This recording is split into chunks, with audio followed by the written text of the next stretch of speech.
good morning, afternoon, or evening, whenever you elect to look at this particular recording.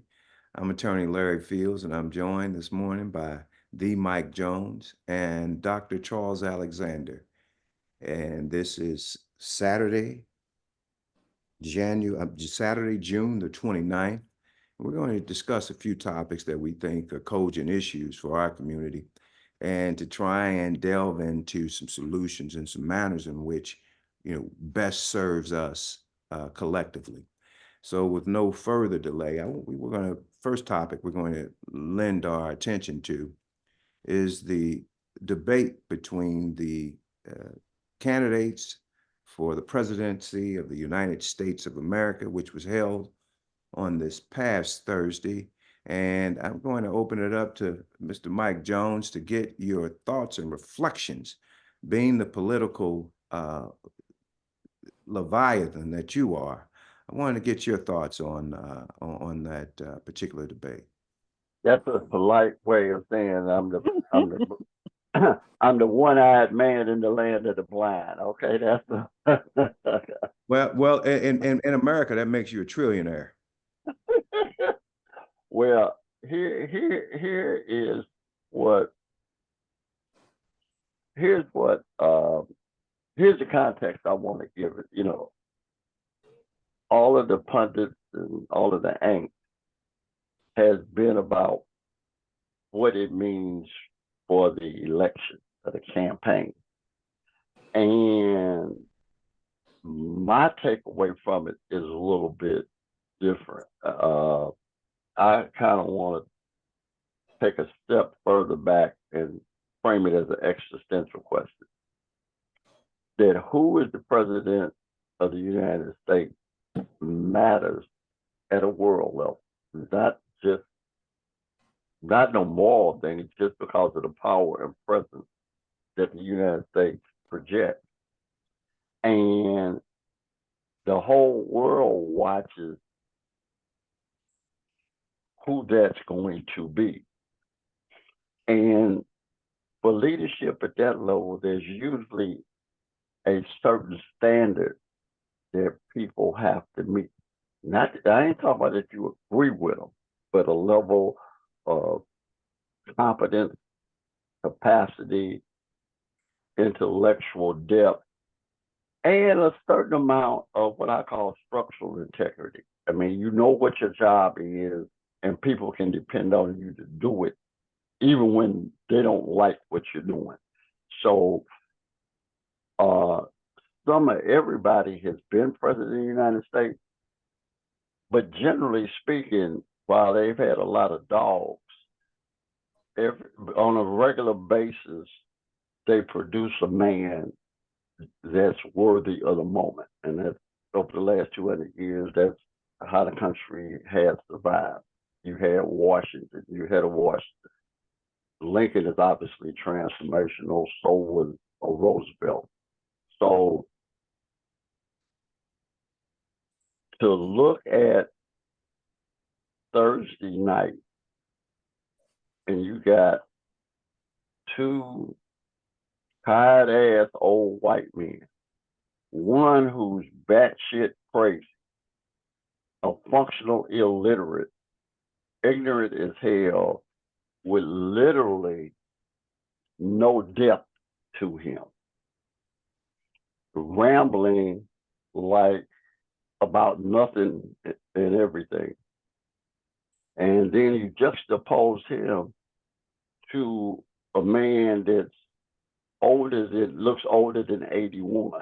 Now, contrary to what people say, you can be too old to do some stuff.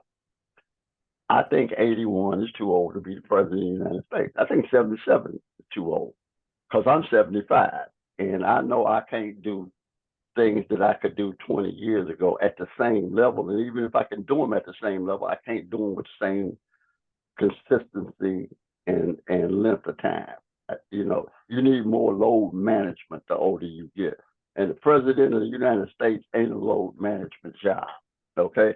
So sit your old ass down.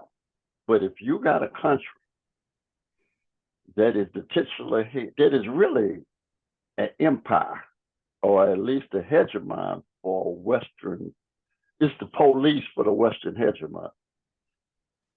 That requires a certain capacity. Now, I'm not talking about morality, because morality ain't got nothing to do with it, but it does require a certain capacity. And if your choice for that top job, think of taking on over the Corleone crime family. If your choice is a Donald Trump and Joe Biden, you're out of business, man. I mean, there's no way in hell. I mean, it's over with. You should pack your stuff, figure out where you want to live, liquidate your holdings, and you ought to do like Hyman Roth. I'm headed to Miami or Cuba, man. I'm come to my birthday party as I give away everything I got here, because it ain't gonna be worth nothing. That's where America is. And white America is in a collective cognitive dissonance. You got a delusional MAGA wing or cohort who believes that they can restore the glory of the past.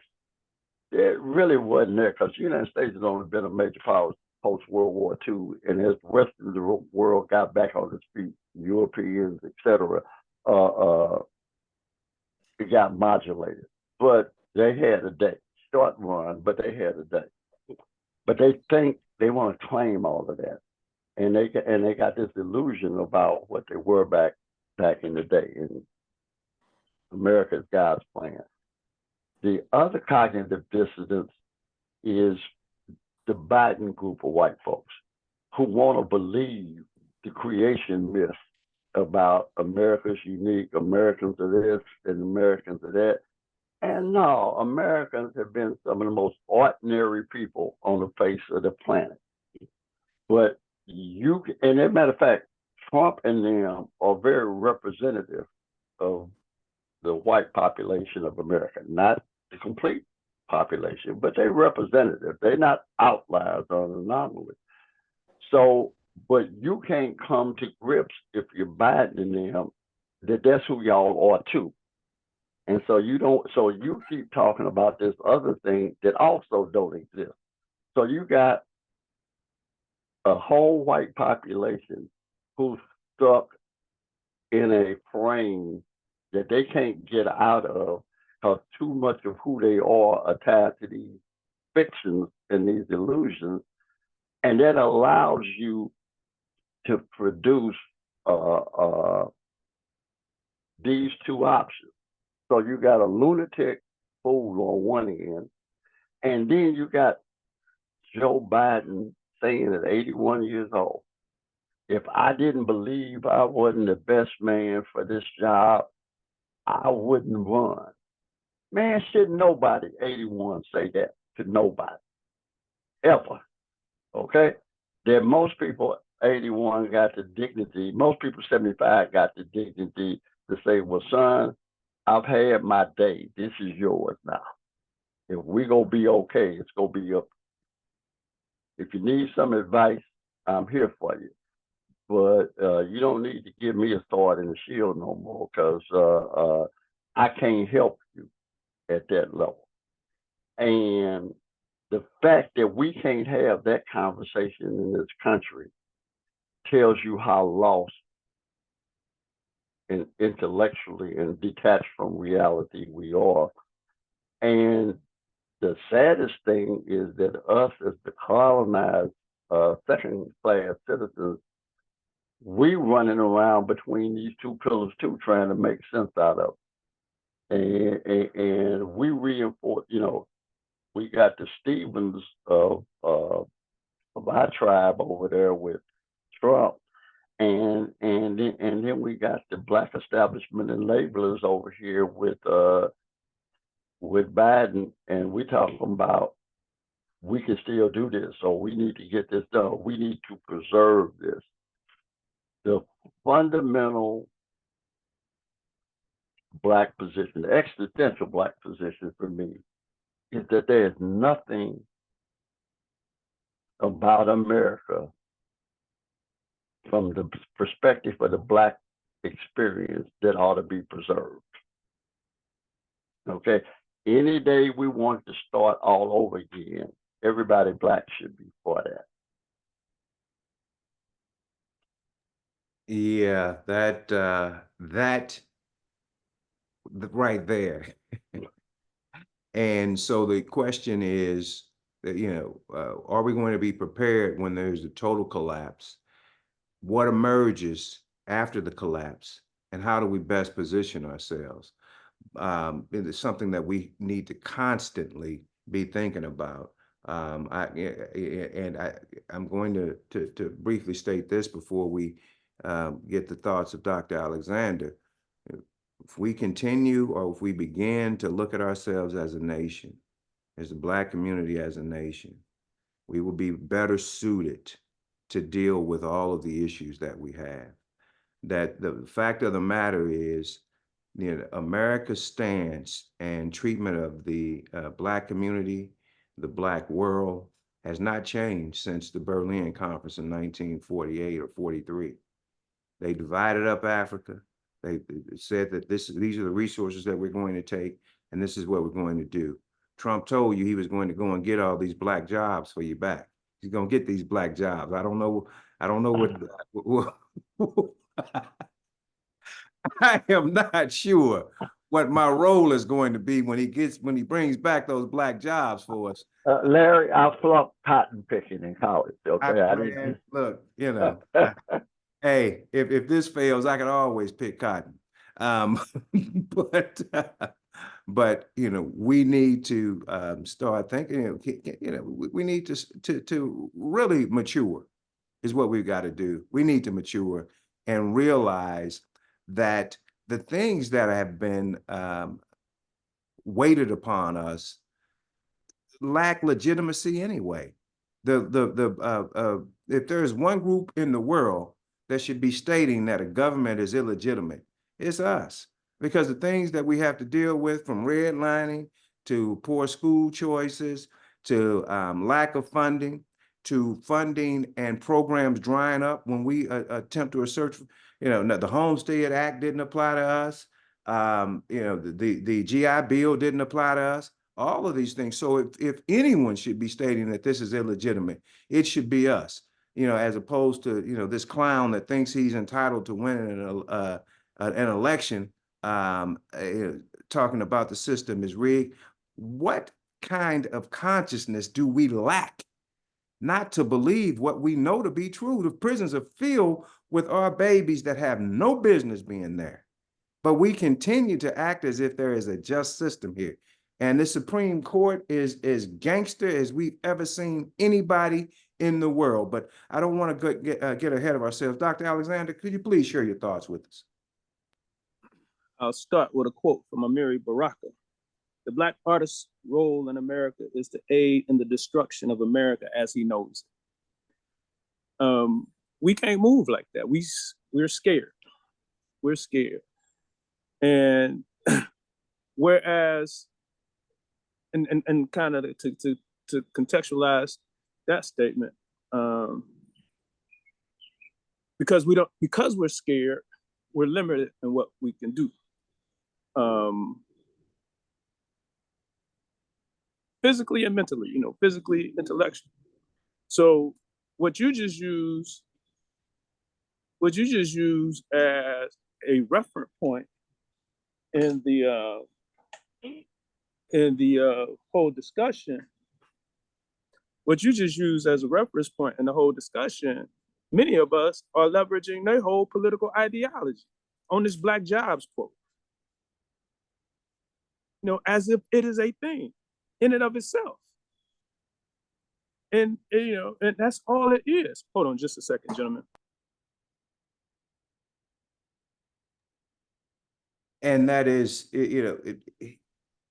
we've got to most definitely, as Dr. Alexander gathers some things, we've got to most definitely take full autonomy of our situations, individually and collectively. I don't think that at this point we can continue to act as if there's some assimilation that we can adhere to. They are the power structure in this country is telling you that they are foreclosing you. Now we've had the recent decisions by the Supreme Court state that no Black organization can solely aid a Black organization. We're not going to allow that. And they have told us over the years that they have no intentions of funding us. So, I mean, when are we going to wake up to the point that we really are all we have? And we have enough. We have more than enough. But there's going to have to be some sacrifices made. Dr. Alexander, thanks for rejoining. Yeah, sorry about that.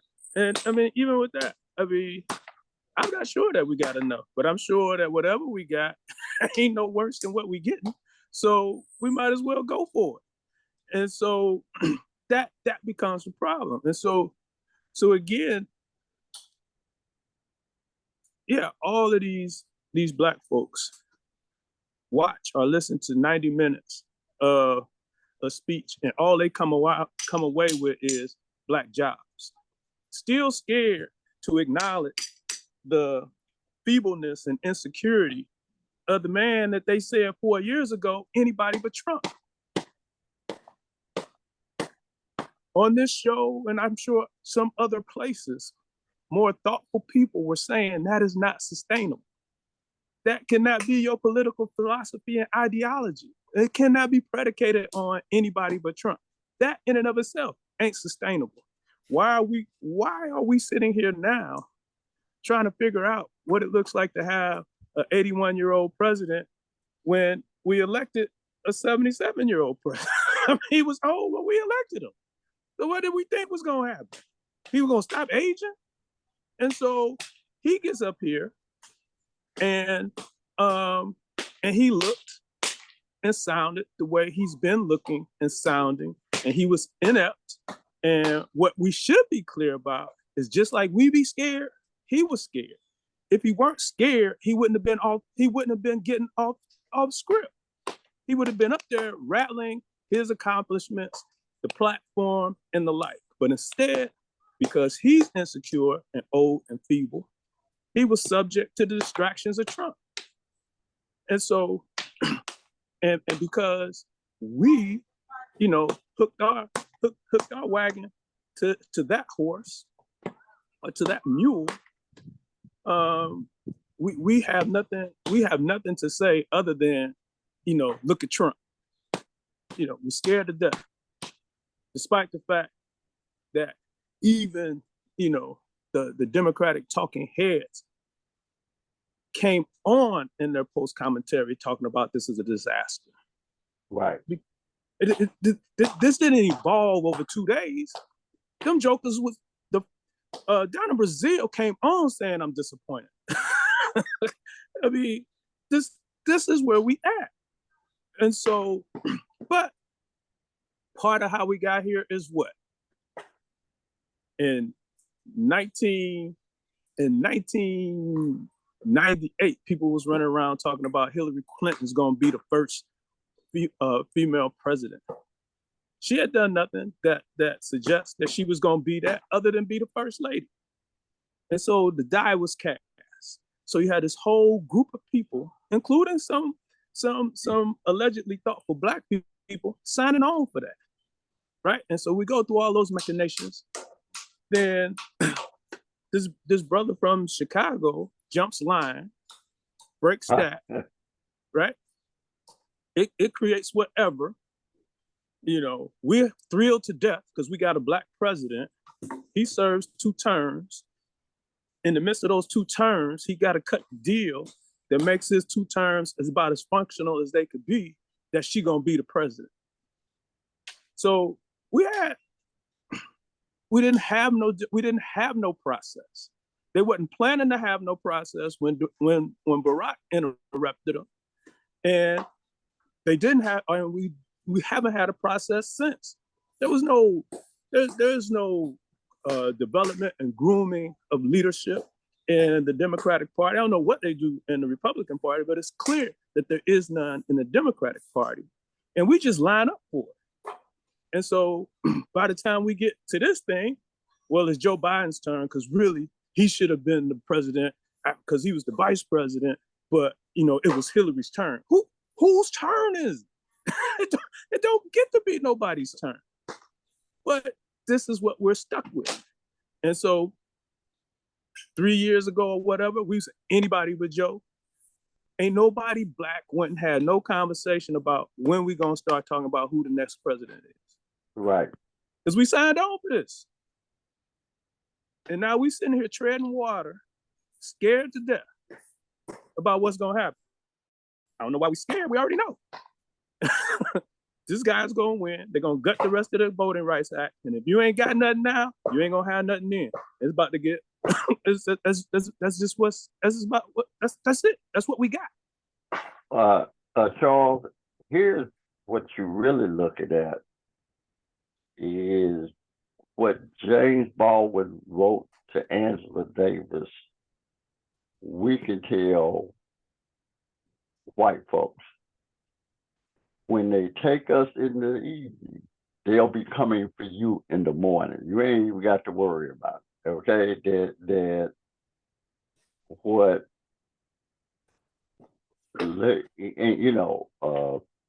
we were fooling around, quote, in our equivalent in the green room before we started to take. But I would say that by and large, the average college educated American who would spend a lot of money to be college educated is functionally illiterate in terms of what they're aware of, what they know. There has been a running debate in the Western canon about how the society ought to be organized. And Thomas Hobbes came up with the first theory, which was human life is chaos, and you got to bring order to it in order to secure people's safety. And the only way you can do that is with, Charles, you use the word Leviathan, and that is somebody with absolute power. And that's where kings came from, and the divine right of kings, and organized religion in the West was designed to reinforce the political rule. And there has been a rebellion in America and in Europe against the whole notion of the Enlightenment. Now, I know people go to college now and they ain't got a clue what the Enlightenment is. They think it's somebody turned on the light. It's a little bit more than that. And in this country, there's been a running debate since its founding about what the natural order of things ought to be. It's always excluded us, but what that order ought to be for white folks. And what this is, what you're looking at in the form of the clown that they got running up front, and they got a Trump because given the fundamental ignorance of the American people, they only go follow a fool. So if they had got somebody smarter, it wouldn't have worked. But this will look like, if they have their day, this would look like a feudal society again, because that's what, whatever a 21st century feudal society looks like. But you going back to nobility with peasants, and everybody who ain't white and noble go end up being a peasant, and that includes everyday white folks. And and the average white person who's gotten poor, we've gotten poorer than them collectively, but who's gotten poor over the last 40, 50 years. The breakdown in capitalism working as a way to not only produce uh, goods, but also distribute them. That's it broke down because it's not fundamentally designed to do that. And you got a country, both in Europe and in America, whose population, and this is why, what is it, the Handmaid's Tale, this is why they're obsessed with abortion, because they're trying to figure out how to make white women have enough babies that there's enough white people to replace the ones that are dying. And that ain't gonna never happen because the numbers just don't work. And this is the 21st century. You can't get women to have 7, 8 babies. You can't pull a gun on them and make that happen. The other thing is, as dumb as men are, if you took women out of the equation relative to high level decision making, the place would have already collapsed. Okay, that America is only working because women and minorities are now part of the talent pool that runs the place. That you can't run it with an all-white male cohort because it ain't enough talented, smart white men. I ain't talking about good or moral men. I'm just talking about talented and smart, because you can be evil and still be talented and smart. And you can be a great human being and dumb as rocks. Okay, so competence is what you look for in leadership and hope you get integrity and morality, but you've got to have competence. So they just ain't got enough white men. They got second string by any standard you would use. Joe Biden is a second string white guy, and Trump would be on the short bus going to school. Okay, and that's who you're looking at as your choices for president of the United States. You ought to be terrified about the future of this country. Literally, almost no matter who wins. And Mike, yeah, Joe Biden didn't just become a second string. right. He always been second string white boy.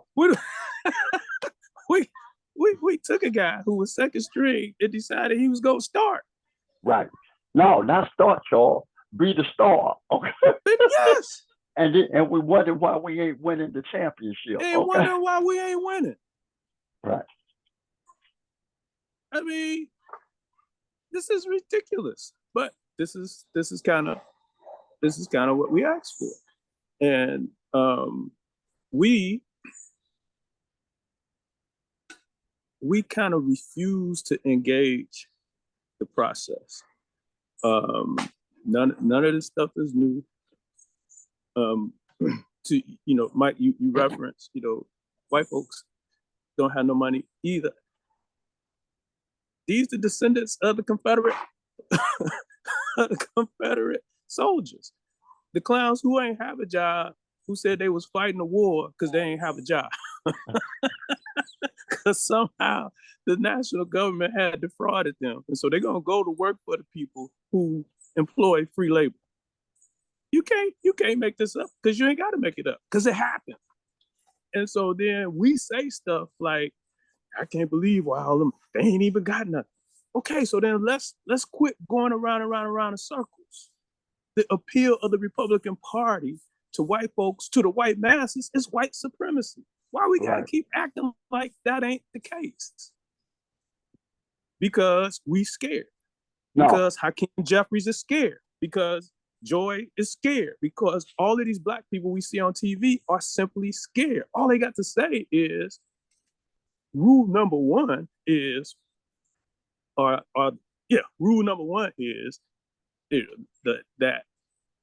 white supremacy is. White supremacy was and is the problem. That's rule number one. But you can't do that, because that's what? Critical race theory, right? So point number one of critical race theory is that all of this stuff is predicated on white supremacy, right? But because we don't understand critical race theory, we keep thinking it's history. Right.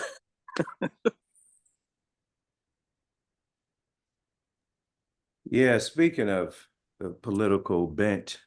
There was an election, a primary election in New York this week that had a member of the squad up for reelection, Congressman Bauman, that had made a very stark stance in support of the Palestinians, that the innocent lives that have been just needlessly slaughtered. And based on his attempt to have some sort of fairness and equity for those innocent lives, there was an opponent backed by Israeli or Israeli-leaning individuals. And it's my understanding that they put more money in that election against him than there had been done in the history of that representative seat. And surprisingly, he lost. So I wanted to get you all's opinions on that situation, with the caveat that in a number of different spaces in his district, I'm hearing Black folks state that we didn't send you there for the Palestinians in the first place. We sent you there to get voting rights, to bring back resources for us, and so forth. And you changed your agenda, and you cost us a valuable seat as well. How should we look at this loss? I think you got to look at it at a couple levels, and Charles has given us the entree to that. I think the Palestinian Israel issue, the Gaza issue, is real, but it's the cover story.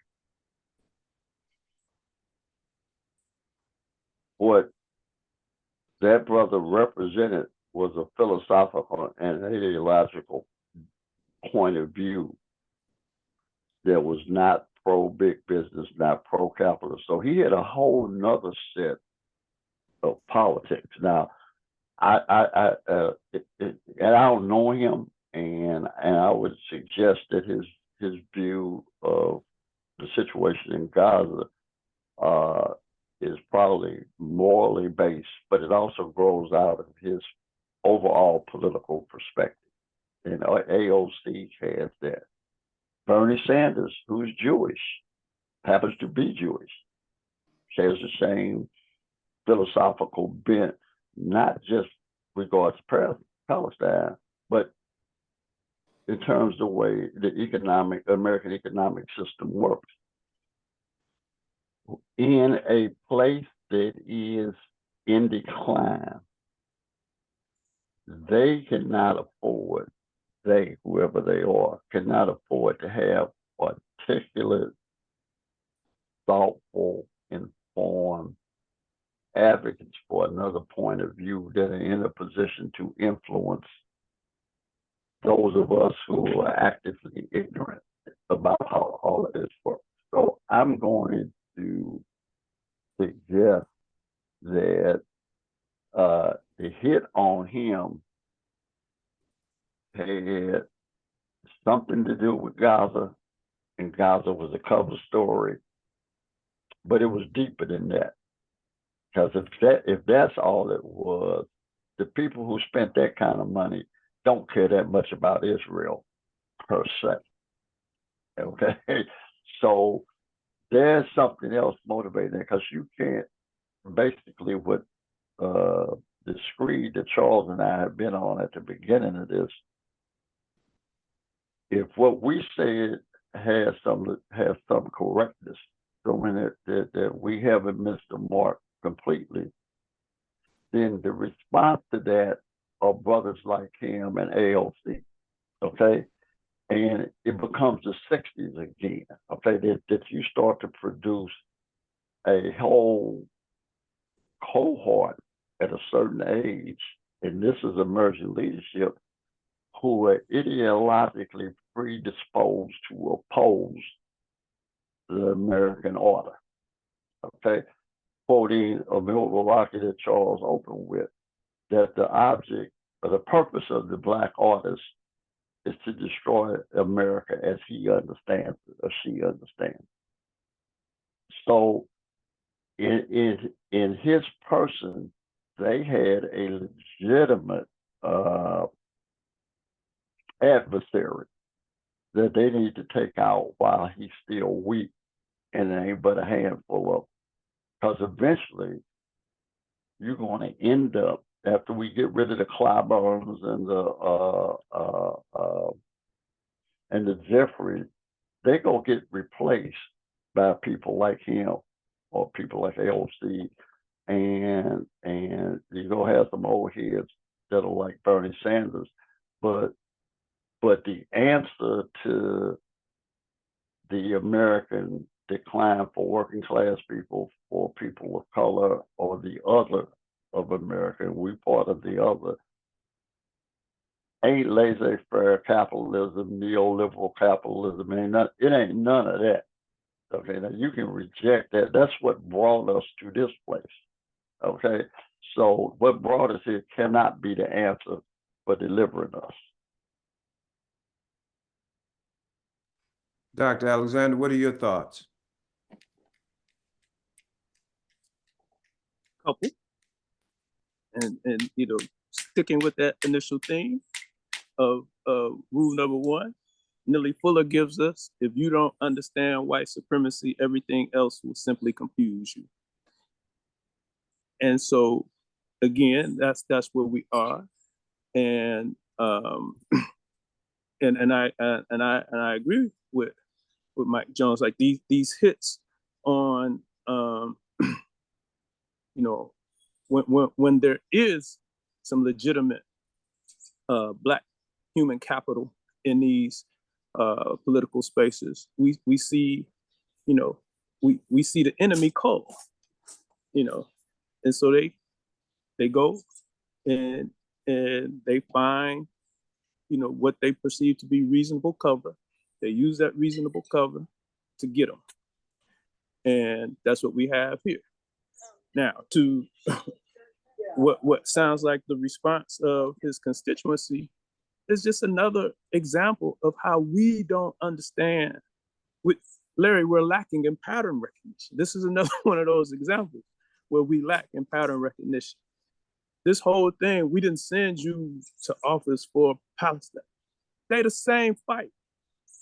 We don't understand these things as such, right? Now, you don't have to be a student of war or a student of politics, but at least if you was a student of what you say you love, you would know these things.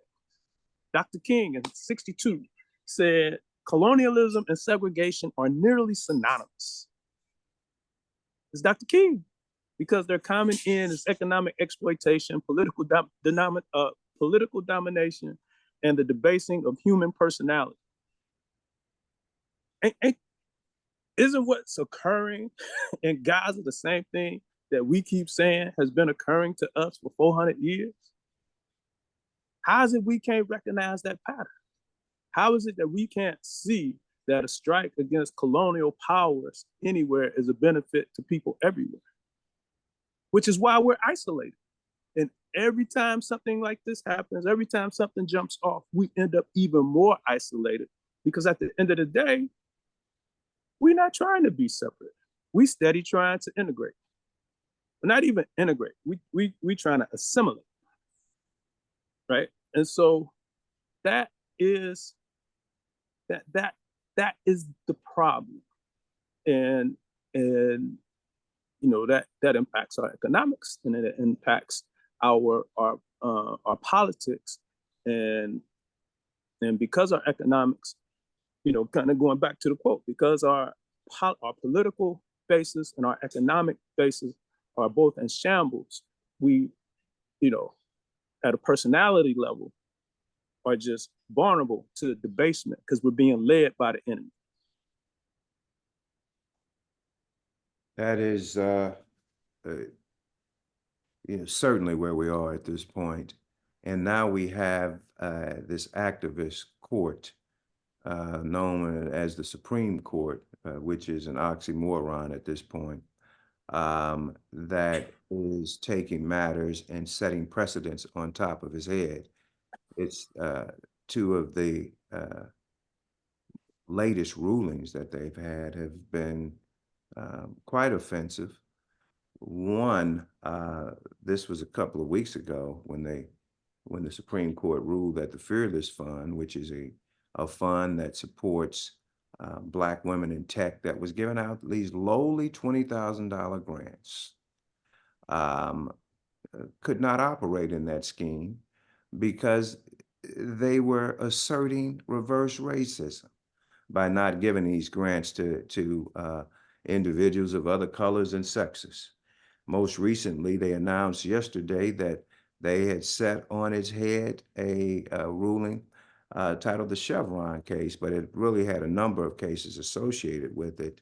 The 1984 ruling, the Supreme Court held that administrative agencies were the experts on administrative issues and the nuances of statutes, and that the courts were to defer to those agencies. And,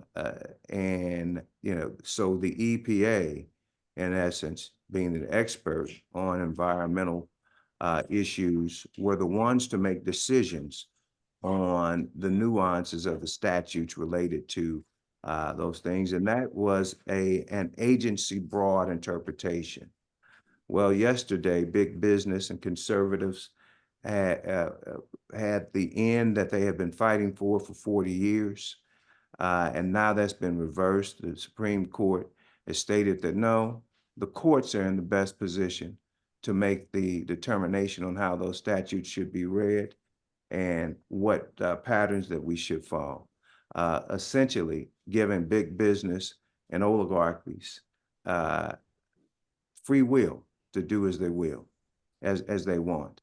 And if individuals thought that this was a democracy, I think you need to take a look at that ruling very, very closely. Larry, I'm glad you brought that up.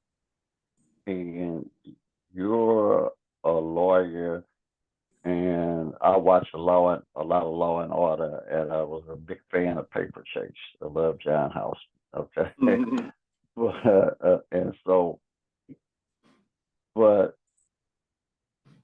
we have this fiction that somehow the Roberts Court is an anomaly, or has evolved into an anomaly. That's not true. If you look at the history of the Supreme Court of the United States, the Warren Court was the anomaly. We've had a 15-year period between the early 1950s and the mid to late 60s, that Warren Court, and maybe the beginning of the Burger Court before they got a chance to replace a lot of them, of the Warren Court members, where they made paradigm shifting legislation that had to do with empowering individuals and creating a more just society in the Royalian, John Rawls sense of the word justice. But if you look at the history of the Supreme Court has been the most reactionary institution of the three. It has been the protector of economic and white privilege in every case. 14th Amendment of the Constitution, classic example. And you're a lawyer, you know where I'm going on this.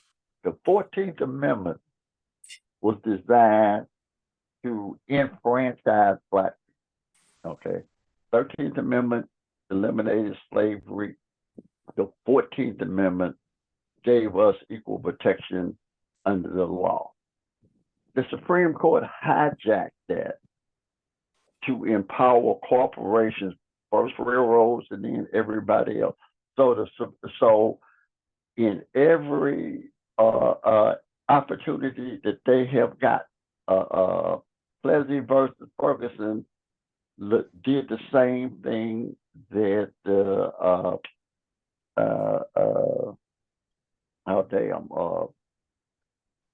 St. Louis case, Dred Scott case did.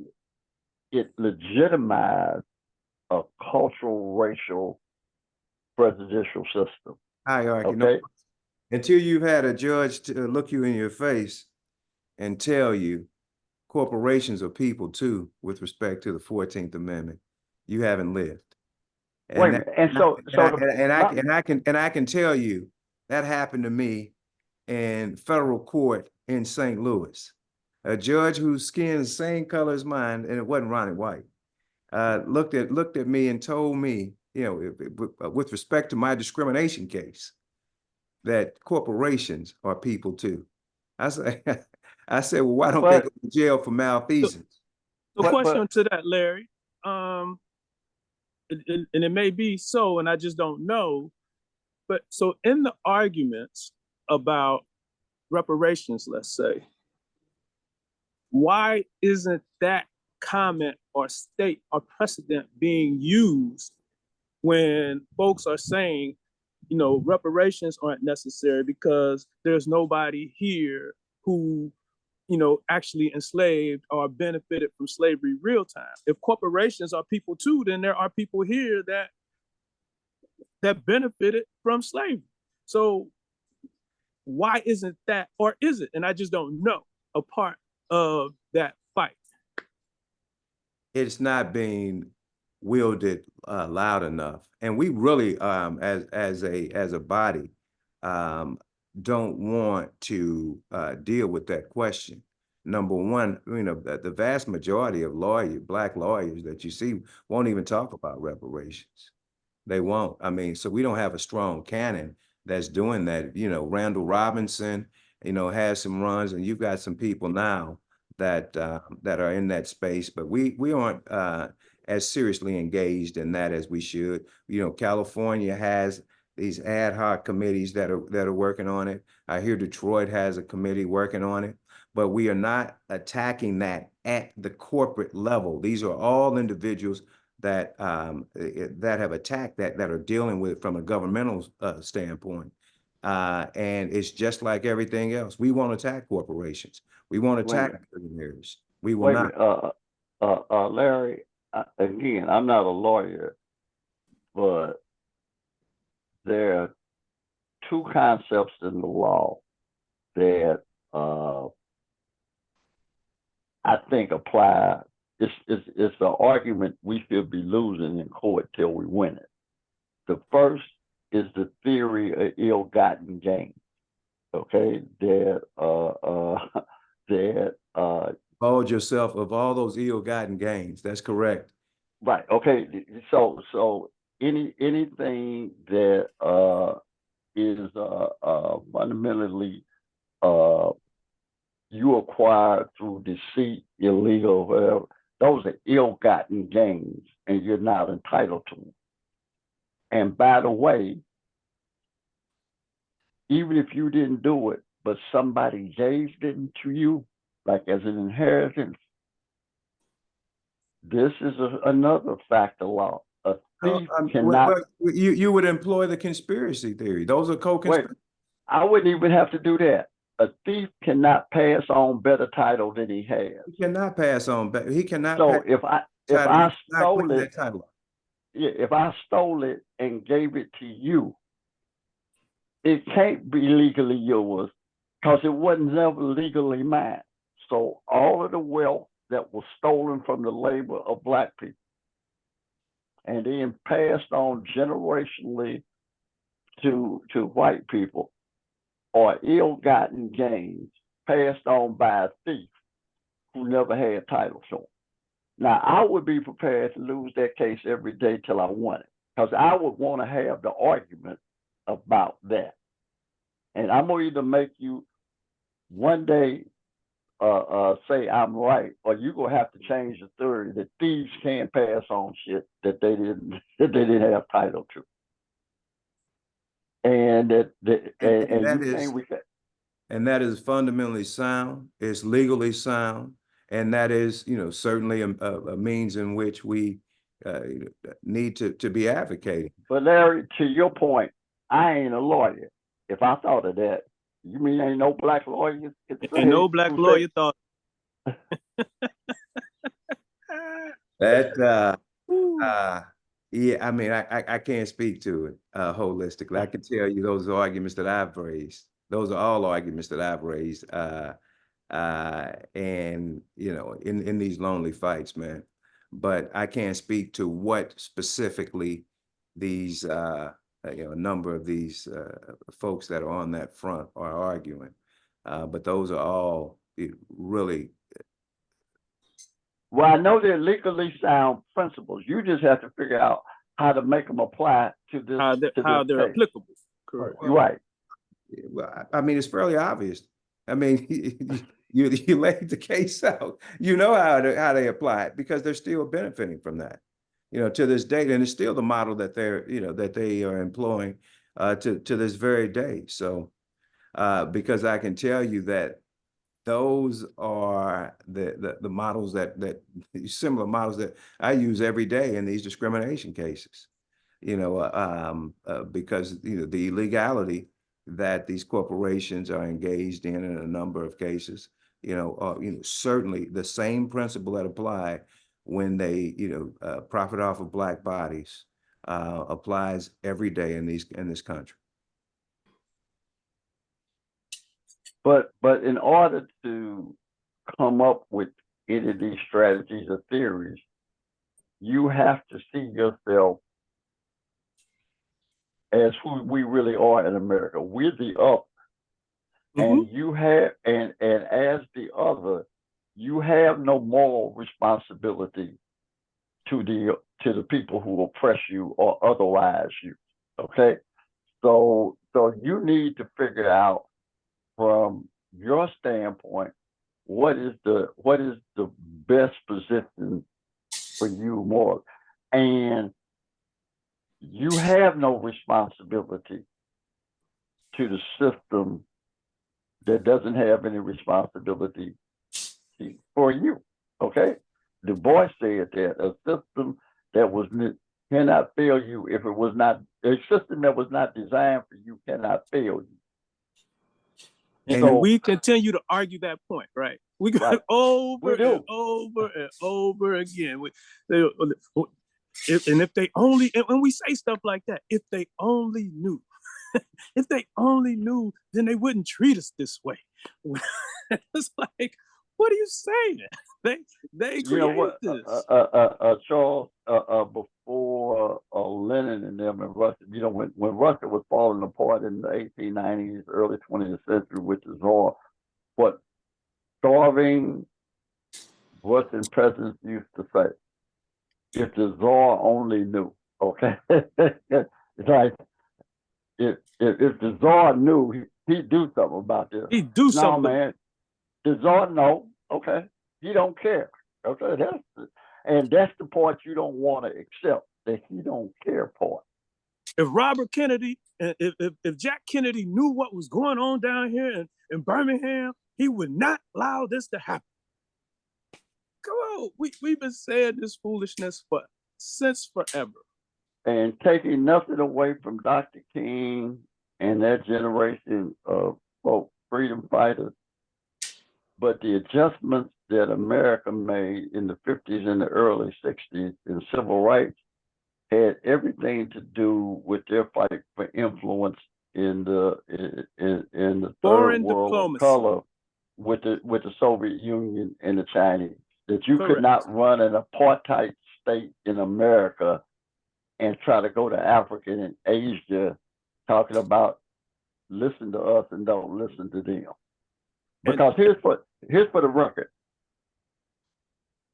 The Cubans, the Russians, and the Chinese were on the side and supported and funded all of the Black liberation struggles in Africa.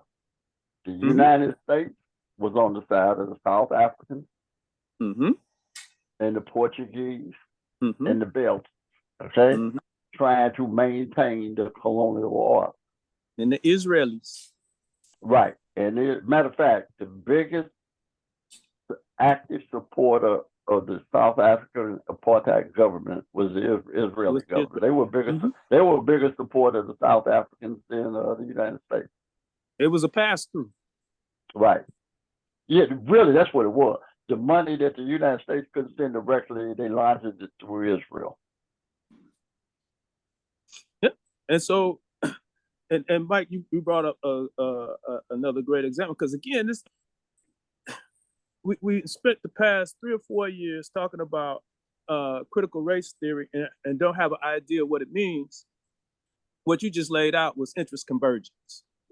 And so what Dr. King did, what everybody did, what all of the freedom fighters did, it was what it was, and it was for us. Right. But the reason that it was not crushed and suppressed the way that colonial powers crushed and suppressed movements is because the United States was trying to establish itself as a world diplomatic power. And that response was contrary to that. And so what else does critical race theory dictate? That we got to have a narrative, right?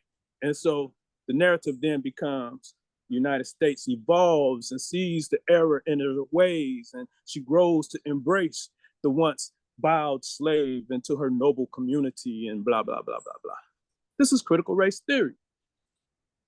And so, but because we don't read, we get our information from sound bites on the news from pundits who work for the same people who we say are after us.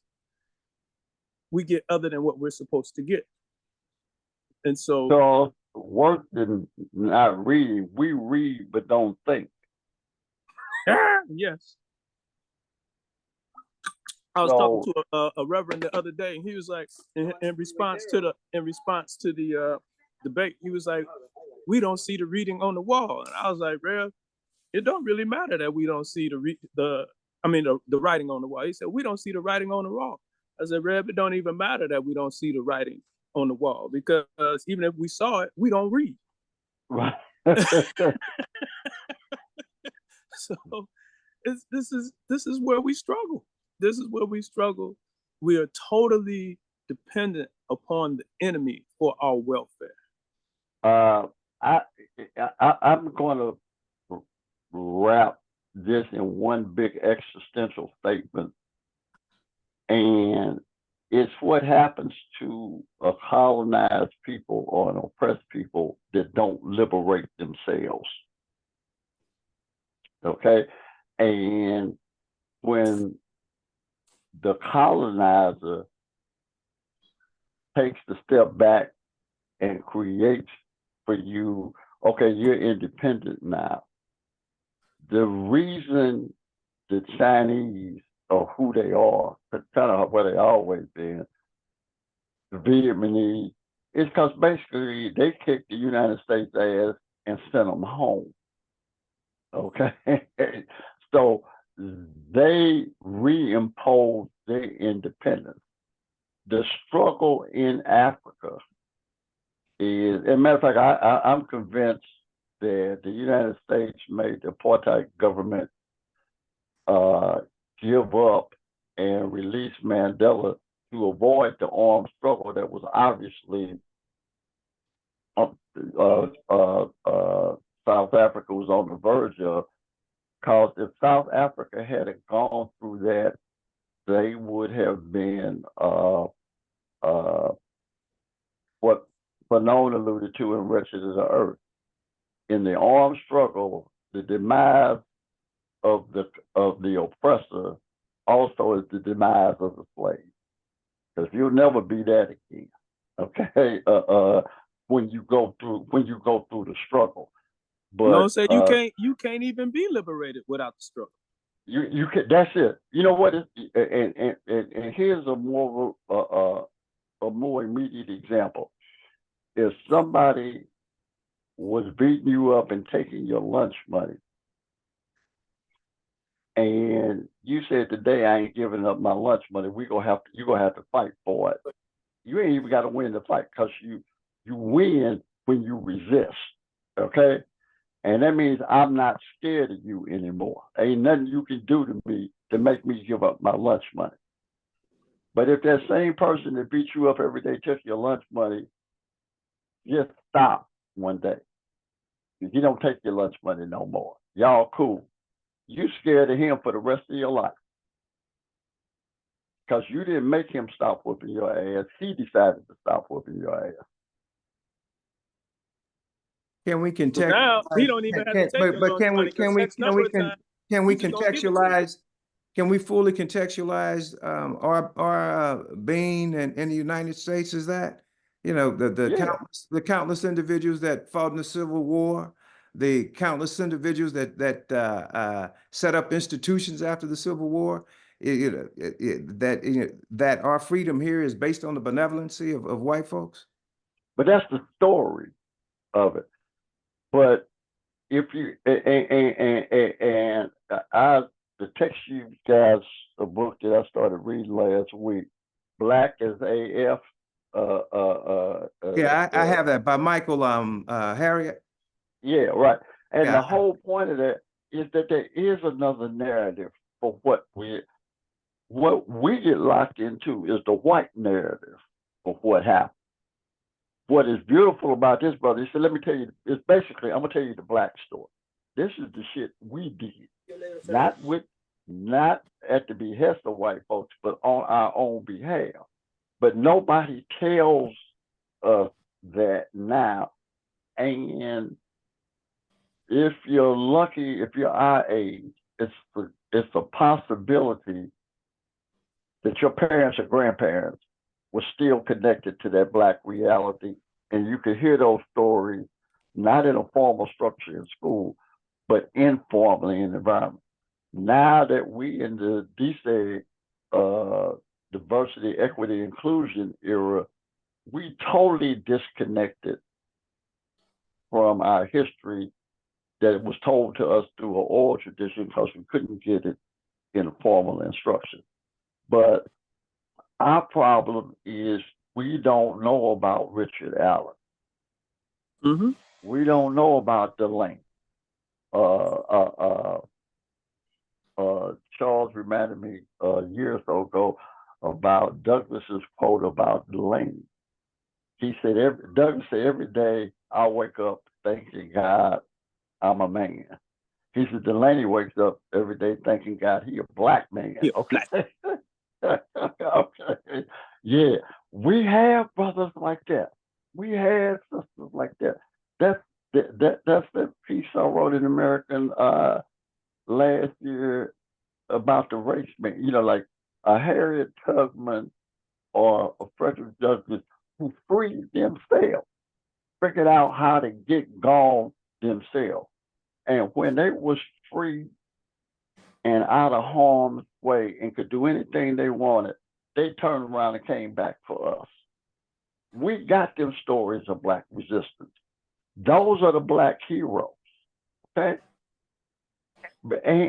And Frederick Douglass opposed slavery by any means necessary. That ain't Malcolm's idea. That's Frederick Douglass's idea. And there's a whole generation of that black slave, enslaved black people want to be armed to fight for their freedom. White folks didn't want to arm them to do that, but Lincoln didn't have no choice because he couldn't win the war without. But this brother was always willing to fight and was trying to figure out how to fight. So white folks didn't give us shit. We earned and took that. Because if it had been left up to white America, we'd still be slaves. They could have kept them all in the Confederacy. And that's how you can see where some of the many of them that narratives- joined that Union Army had been trained by Moses Dixon right here in St. Louis. Right. So I mean, we have failed to connect the memory of what has been done, and we are up against a machine whose job it is not just to educate us, but to extract from us. Or indoctrinate. But Well, here's the point. extract the memory of what you've done, and to inculcate you with attempting, things that assimilate into my system. And anytime I've got you working on my system, I got you working to my benefit, not to yours. We don't even have a game plan. If you don't go anywhere without a game plan, somebody will give it to you. Right. You got to get a game plan. Or not if you leave have the a game house plan aimlessly. But if you have a game plan that you haven't internalized and that you don't trust, then you're vulnerable. That's what we saw on Thursday. Right. And it's that same thing. And to Charles's point, Larry, you and I are both ball junkies. Any coach would tell you the hardest thing to get a player to do is trust the system. Trust me, son. Okay? What I need you to do. Well, I ain't gonna tell you nothing. That's the hardest thing for a parent to do. Right. Had I trusted my parents' system a lot earlier, a whole lot of headaches you wouldn't have had. That's the truth. Because for me, that's all I needed. All I needed to do was just trust their system, and I'm good. Right. Most of us are not coachable. We become coachable, right? But we don't come here coachable. Right. And so I kind of gotta let you fail. It's like how you learn to walk. You learn to walk by falling. Right. Okay. So that I gotta let you fall so you learn how to stand up on your own and then stay standing. Here is the fundamental issue that we have to figure out. And no, let me put it like this. Here's what we should recognize is going on. White America, reactionary white America, is terrified because the myth, the facade of what they are and what they represent is collapsing. They ain't going around talking about physical violence. They trying to figure out how to get the indoctrination shit. I want, damn the Constitution, put the 10 Commandments up there. We're a Christian nation. This is a Christian white nation. This was, man, Thomas Jefferson called Christianity monkey superstition. Okay? The reason the First Amendment in the Constitution is a prohibition against state religion. Now, you not against religion, but state religion, because he was aware of the last 150 years, Madison, all of European history, that the church writ large as a political, when combined with state power, is detrimental to the well-being of the human individual. And that there was two things they were sure about when they put the Constitution together. You don't need a king, and you don't need a national church. Okay? Figure out how to make a president work. And Washington understood that, which is why in Hamilton, when Hamilton said, I'm going to write the speech for you because you got to run again, he said, no, man, I ain't running again. He said, he said, now we got to teach him how to lead. Okay? So that's really leadership. You know, if Joe Biden knew American history and had any regard for it, his example was the first president of the United States. I know I could stay, but it's time for me to go. And it's important that I leave now and don't die here, as like the king would. Or like Ginsburg did. Or like Ginsburg did. So there's Ginsburg, Biden have both failed a moral responsibility of leadership. Yes, they have. Yes, they have. Seriously, both of those moral failures from a leadership standpoint. And as you know, quoting another doctor uh, from the basketball realm, uh, both of them are playing hero ball. Right.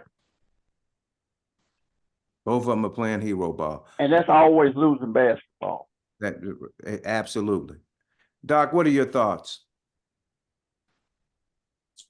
Again, I'm in agreement with the whole piece. You know, our conversations never really strayed far from, you know, really our fundamental piece, and that is we are here to level set. Because there's always this, there is the narrative, and then there's our narrative. And, you know, we got to be on point with our narrative. You know, we have to find these, we have to find the facts. We got to be more skilled in the use of metaphor. Like you just, you know, like you all, or we always use jazz, we always use sport, and we find these quotes that are applicable to our everyday walk and struggle.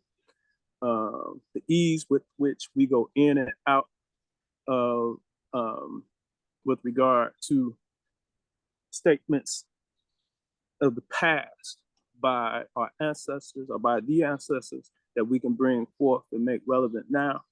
This is the nature of the piece. And, you know, this is why we do what we do. That's correct. What are the solutions? Based off of what we saw on Thursday, based off of what we've seen the Supreme Court do consistently, Mike, you're 100% correct. Individuals that have doted that the Supreme Court has been this bastion of fairness throughout the years, you know, are gravely mistaken. You know, and didn't the Supreme Court give us, you know, two fugitive slave laws? Yes, they did. Yeah. So we gave you us know, Plessy versus Ferguson. yeah. Right. So, That's Supreme Supreme Court Court. Citizens that's United. Supreme They Court. gave us Citizens United. They gave us, They, that's you know, the Supreme Court. given, yeah. So yeah. So having said that, what is, you know, what should we be doing this week? Well, I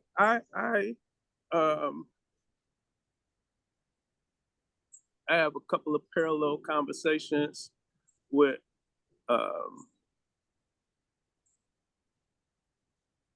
a couple of local members of the Democratic Party, trying to figure out, like, what has been clear to me for a long time is that what you never see in any of these conversations when they're talking about, you know,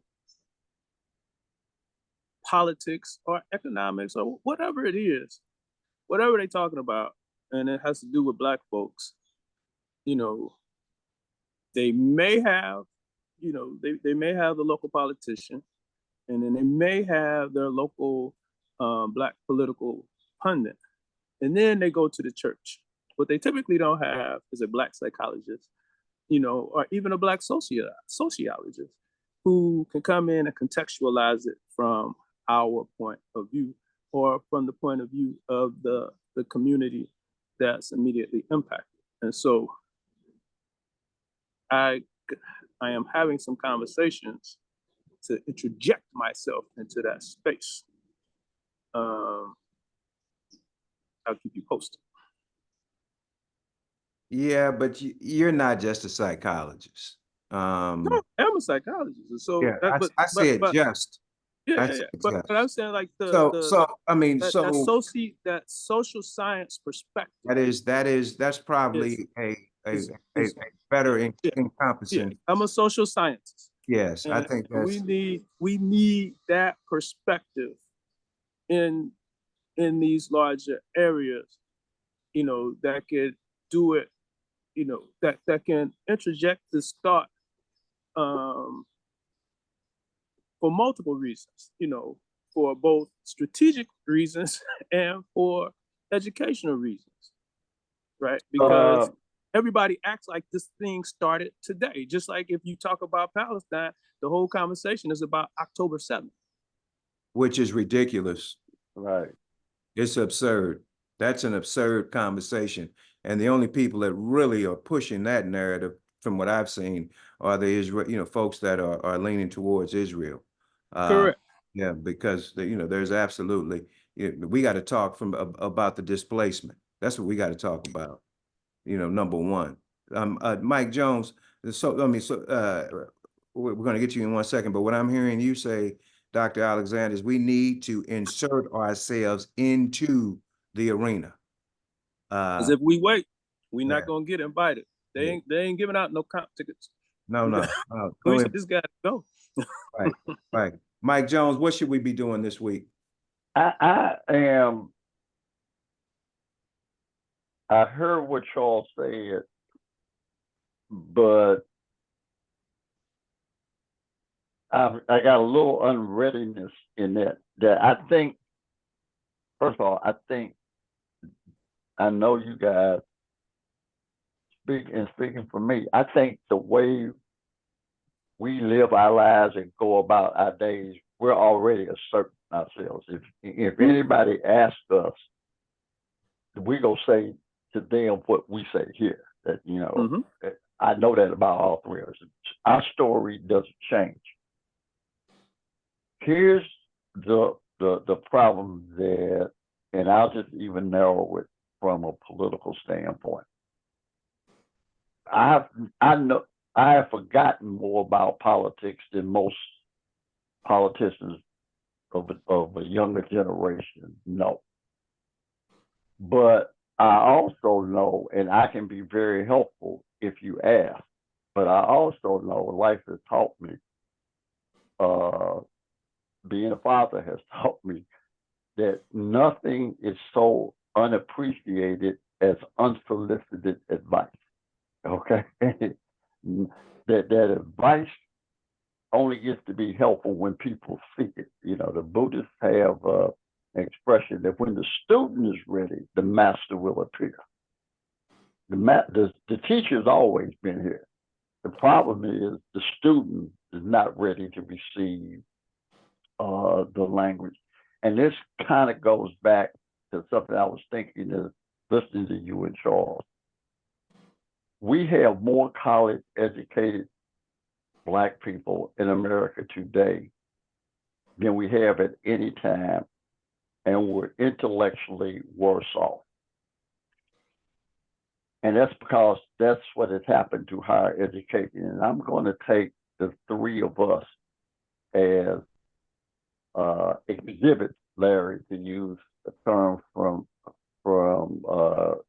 your work, of what I mean.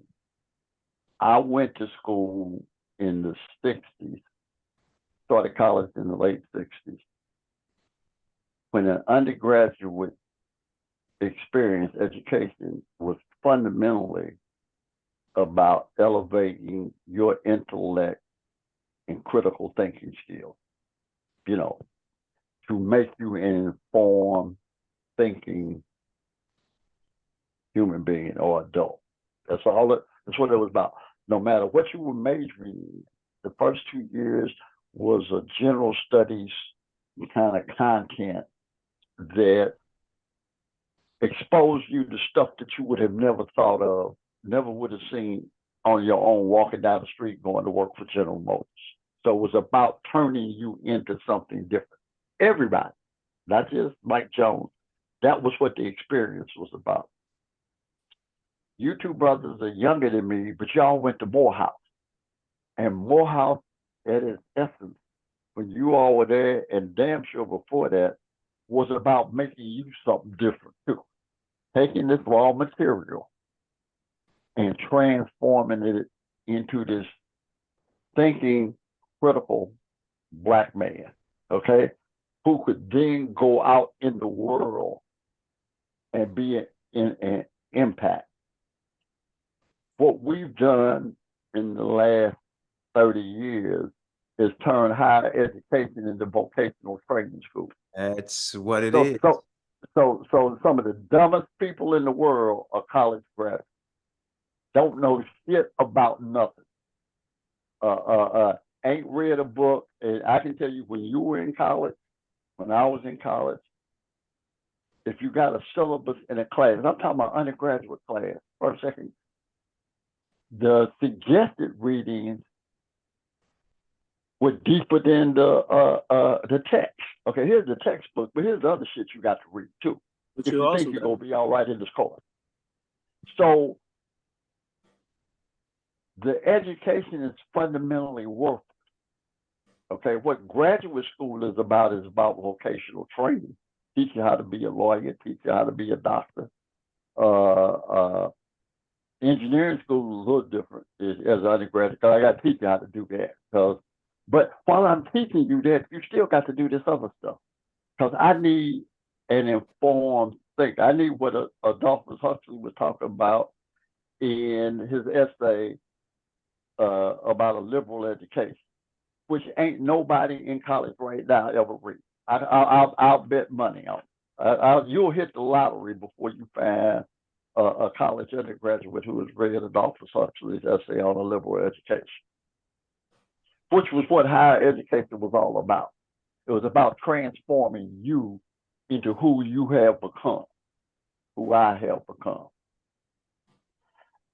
That's our fucking problem. Pardon my French. We got all of these illiterate, uninformed, non-thinking Black college graduates who ain't got an idea who they are, where the world came from, and who they are in that world, and how did they get here, and then what are they gonna do about that now that they're here? All them big questions, okay, that you got exposed to at 18, 19 years old, that you then didn't even know why they was important till you get older and older, right? And then you kind of go back and revisit Plato, okay? Because you say, oh shit, it's like listening to jazz, okay? The first time you hear it is this, but as you get older, Miles and Train and Bird, all them get deeper. Now the music didn't change, you just bring in more to the music. Well, it's like just you like bring joy. it's any knowledge. Right. The more knowledge you get, I mean, the adage that my father gets smarter the older I get is Right. real, because you didn't have the chops to understand what you were hearing Right. at that point. And then it's also a perfect storm. Brown versus Board of Education, we saw as is thoroughly laid out in a beautiful book called Jim Crow's Pink Slip. We lost over 40,000 educators that pose those exact same questions. And then on top of that, we now teach for the test. Right. And teaching for the test is what? Vocational training in a nutshell. Right. And that's where we are. So having said that, Mike Jones, what should we be doing this week? Do what you do every day. Okay, I mean, we go out try to win the game, man. I mean, and I had a good friend that was older than me, but Dickie said something once when somebody said, "Well, if you do that, that ain't gonna work, or this might not work, or you could get in trouble like that." And he used to say, everybody got to be doing something when God calls. Okay. So every chance you get to make a difference, you make a difference. But I don't know if there's a master plan. I don't know what it is. Pharaoh Sanders say the Creator got the master plan. All you can do is what you see as your part. You can bear witness to the truth as we understand them. And but you guys do this all day, every day anyway, while we sit here on Saturday morning and talk to each other. One, because we like each other and we enjoy talking to each other, but you tape it and you put it on, because it might make a difference. Somebody might play it and it might make a difference for them. So we make a record, okay? And we can't make nobody listen to it. We talked last week about the difference between entertainers and artists. Okay, entertainers are looking for an audience. Artists say, "I got something to say. I hope it's worth hearing," or the artist worth it, but it don't make no difference. Okay, whether you come to it or not, this is my statement about the world. Let me put it, And let me put it another way, Mike. Having seen what we saw on Thursday night, right, seeing what we are dealing with respect to the wholesale attack on collective individuals and as individuals, what moves should we be making in this place called America? well, I think the first thing you got to find a critical mass of Black leadership that is a throwback to the 60s, and that is willing to stand and see themselves outside of America, not as part of America. And that's going to take a minute, okay? And it may take the failure to get there, because if you think about my generation, your generation, everybody who's emerging in leadership, you're not producing any outliers. If you read Freud's Civilization and its Discontent, we don't have any discontent, because technically, philosophically, we don't have any outlaws. You know, we think of outlaws as in cowboy pictures and stuff like that, somebody robbing a bank. But at a philosophical level, it means the person that stands outside of who won't bend to whatever the established order is. And that's where revolutionaries come from. It's also where criminals come from, by the way. But in a lot of ways, somebody could say, we rather say it 50 years ago, what a revolutionary is a criminal with some politics. Because a criminal don't mind breaking the law, but he breaks it for no purpose other than greed. And then if he gets some politics, he becomes Mao Zedong or Fidel Castro, Nelson Mandela. Okay, still an outlaw, but now he's got some politics. He's got a higher understanding of why he was acting the way he was, and now he's committed to something else.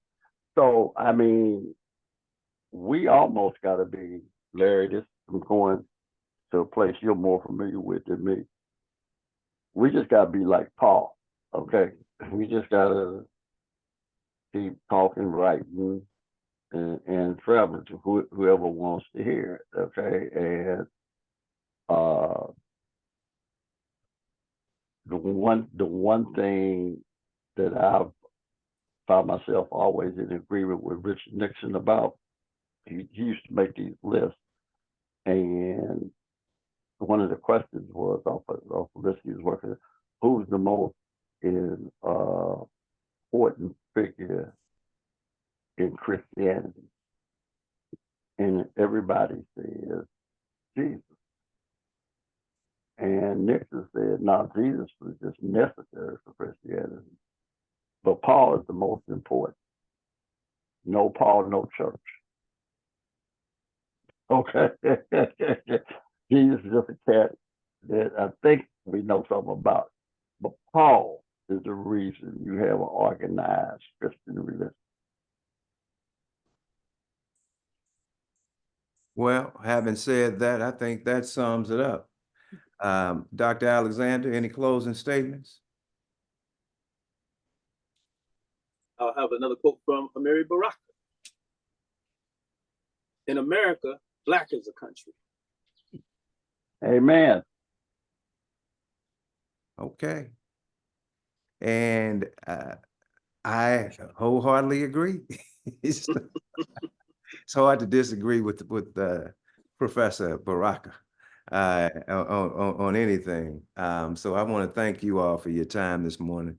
Thank you, listeners. If you view this on YouTube, hit the like button and give us a comment or a response, and so we can strive to get better as we strive to get better. And so we're going to log out on behalf of myself, Attorney Larry Fields, the Mike Jones, and Dr. Charles Alexander. Thank you. Thank you for your time and attention.